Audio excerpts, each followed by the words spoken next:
Hi friends, ఇప్పుడు మనం చేస్తున్న వీడియోలో తెలంగాణ రాష్ట్రంలోని నారాయణపేట జిల్లా మక్తల్ మండలం పసుపుల గ్రామం వద్ద శ్రీ క్షేత్ర శ్రీ వల్లభాపురం దత్తపీఠం ఇక్కడ ఎంతో ప్రసిద్ధి చెందినటువంటిది.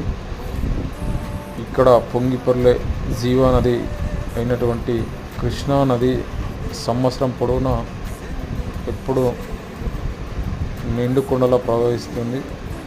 ఇక్కడ ఎంతో ప్రసిద్ధి చెందినటువంటి శ్రీ దత్తక్షేత్రం కర్ణాటక రాష్ట్రం.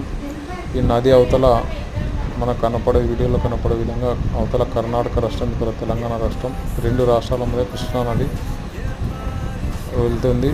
ఇక్కడ నుండి జూరాల ప్రాజెక్టు జస్ట్ 15 కిలోమీటర్లు. చాలా బ్యూటిఫుల్ ప్రదేశం ఫ్రెండ్స్, ఒకసారి చూడండి.